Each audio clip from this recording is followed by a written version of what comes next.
Olá! Com todo esse burburinho sobre a Apple Intelligence, que foi revelada recentemente, muita gente ficou curiosa, né? Querendo saber o que tem ali por baixo do capô. E é justamente isso que a gente vai explorar um pouco hoje. A gente está se baseando num relatório técnico que a própria Apple soltou, metalhando os novos modelos de linguagem deles, os chamados modelos de fundação. Então, o nosso objetivo aqui é tentar entender os pontos-chave. Como é que eles funcionam, sabe? Como foram treinados e o que eles têm de diferente. Especialmente essa divisão que eles fizeram, né? Um modelo que roda direto no aparelho e outro que fica no servidor. E vamos falar também das capacidades multimodais, texto e imagem, e do foco em várias línguas. Ok, então vamos mergulhar nisso. Olha, a estratégia da Apple basicamente se apoia em dois modelos principais. Tem um primeiro, que é menorzinho, assim, com uns 3 bilhões de parâmetros, sabe? Ele foi pensado para rodar direto nos aparelhos da Apple. É o que eles chamam de modelo on-device.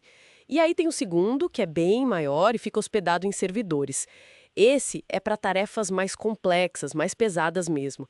E ele usa uma infraestrutura que eles batizaram de Private Cloud Compute, sempre com um foco muito grande em privacidade. Interessante essa divisão. Porque, assim, muitos concorrentes usam só um modelo na nuvem, né? Qual que é a lógica da Apple para ter essa abordagem dupla? Tem alguma razão específica? Parece que a aposta aqui é em duas frentes: performance e privacidade. Tipo, ao processar muita coisa direto no aparelho, a Apple consegue dar respostas mais rápidas para algumas funções e o que é crucial para eles, né, manter dados mais sensíveis longe de servidores externos. É uma tentativa de equilibrar a capacidade de processamento com aquela promessa de privacidade, que é um diferencial bem forte da marca deles. Entendi, faz sentido. E nesse modelo on-device, o que tem de inovação para fazer ele caber e funcionar direitinho num celular, no tablet? O relatório até menciona umas técnicas. Sim, tem duas que se destacam bastante. Uma é o tal do KV Cache Sharing. Pensa nisso como uma forma, assim, esperta de fazer o modelo reutilizar pedaços da memória de curto prazo dele entre diferentes tarefas ou turnos de conversa, sabe? Isso economiza recursos que são preciosos no aparelho, né, memória, bateria, e acelera a resposta. A outra técnica importante é que eles já treinam o modelo pensando numa quantização bem agressiva, para 2 bits. Opa, peraí, 2 bits? Isso parece muito baixo. Não acaba comprometendo demais a qualidade do que o modelo responde? Como é que eles conseguem manter a inteligência com tão pouca informação por parâmetro? Pois é, esse é um ponto super crítico. A quantização ela reduz o tamanho do modelo de forma drástica, né? O que é essencial para ele rodar no dispositivo. Mas sim, claro, existe sempre o risco de perder qualidade. O que a Apple faz é usar uma técnica chamada Quantization Aware Training, o QAT. Ou seja, o modelo já é treinado sabendo que vai ser comprimido lá na frente. Isso ajuda a minimizar esse impacto negativo, sabe? E, como a gente vai ver, eles usam outras otimizações depois para tentar recuperar um pouco dessa performance. É uma busca constante mesmo por esse equilíbrio entre ser eficiente e manter a qualidade. Entendi, faz sentido. E quando a tarefa é, digamos, complexa demais para o chip do celular aguentar? Aí que entra um modelo do servidor? Exatamente.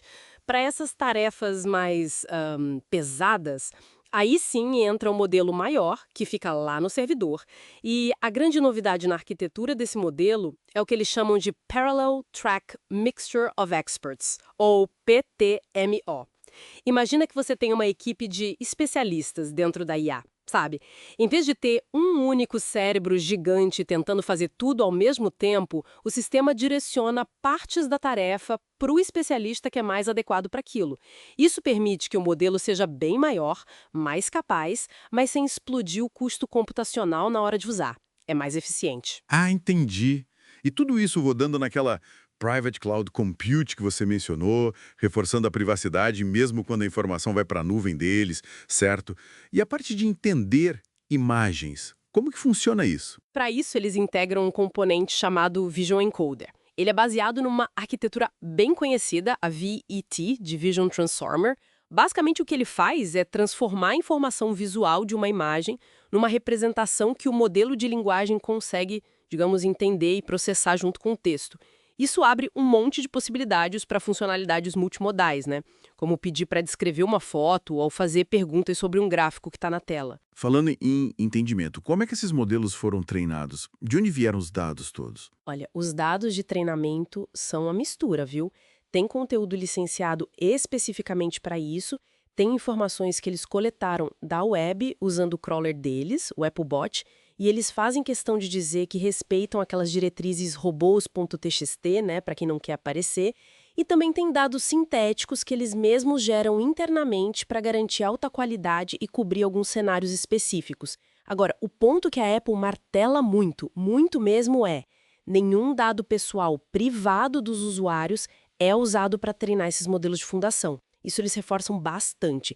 E não parou por aí, não. Eles expandiram os dados para incluir mais coisa de matemática, de programação, e um ponto que eu achei bem relevante: eles reforçaram muito o suporte multilingüe.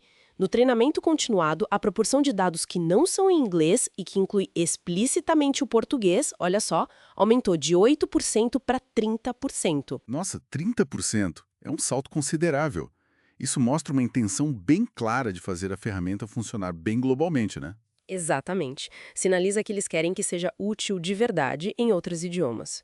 E também incluíram mais variedade nos dados de imagem e texto. Pares simples, conteúdo onde imagem e texto se misturam, dados sintéticos, imagens com muito texto, tipo documentos ou infográficos, para deixar o modelo mais versátil mesmo. Ok, depois desse treinamento todo, que parece massivo, o modelo ainda precisa ser lapidado, digamos assim, certo? Exato, precisa ser refinado. Aí entram as etapas de pós-treinamento. Primeiro tem o Supervised Fine Tuning, o SFT. É como se o modelo aprendesse com exemplos de respostas ideais, sabe, como um aluno estudando pelo gabarito. Depois vem o Reinforcement Learning from Human Feedback, o RLHF. Nesse ponto, avaliadores humanos dão feedback sobre as respostas do modelo, tipo: gostei disso, isso aqui não ficou bom, e o modelo vai se ajustando com base nisso. Isso é fundamental para alinhar o modelo com o que a Apple espera em termos de segurança, de utilidade e até o jeito Apple de se comunicar, né? Além de habilitar o uso de ferramentas externas, o chamado Tool Use. E mesmo depois disso tudo, ainda tem aquela questão da otimização para fazer caber no aparelho e rodar rápido? Sim, a otimização é super importante. Além daquela quantização QAT para 2 bits no modelo on-device que a gente falou, no modelo dos servidores eles usam outra técnica, a ESTC, que comprime o modelo para mais ou menos uns 3,6 bits por parâmetro. E para garantir que essa compressão toda não deixe o modelo, digamos, burro, eles usam adaptadores, como os LoRa, que são Low Rank Adaptation. Eles funcionam como pequenos ajustes finos aplicados em cima do modelo já comprimido para recuperar parte da qualidade que poderia ter sido perdida. Garante respostas melhores mesmo com o modelo compacto. Impressionante essa busca toda por compactação.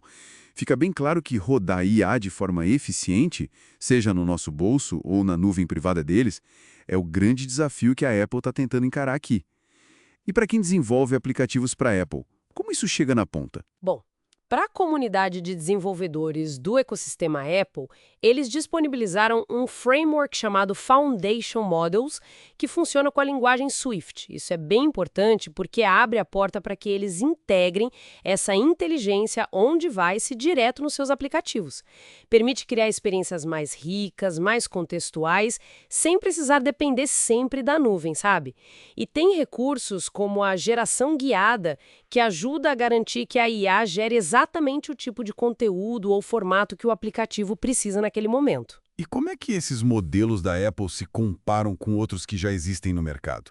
Eles são competitivos? Pelas avaliações que eles mostraram no relatório, sim, eles são competitivos em relação a modelos externos conhecidos de tamanho parecido, como os da família Qwen, o Gemma do Google e até mesmo o Llama 4 Scout da Meta em algumas métricas específicas. Eles também dão bastante ênfase a avaliações que são específicas por localidade, usando tanto benchmarks acadêmicos quanto avaliadores humanos em várias línguas.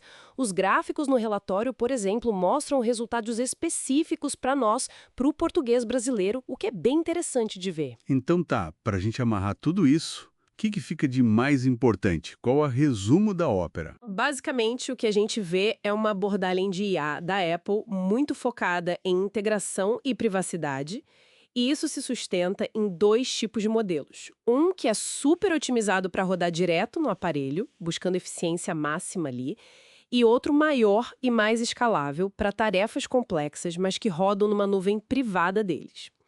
Ambos treinados, importante frisar de novo, sem usar dados dos usuários, com capacidades tanto de texto quanto de imagem, um esforço bem notável em ser multilingüe e usando técnicas bem agressivas de otimização para achar aquele equilíbrio entre poder computacional e eficiência. A ideia central, então, parece ser transformar a IA generativa numa ferramenta quase que invisível, mas ao mesmo tempo poderosa, integrada no nosso dia a dia dentro do ecossistema Apple.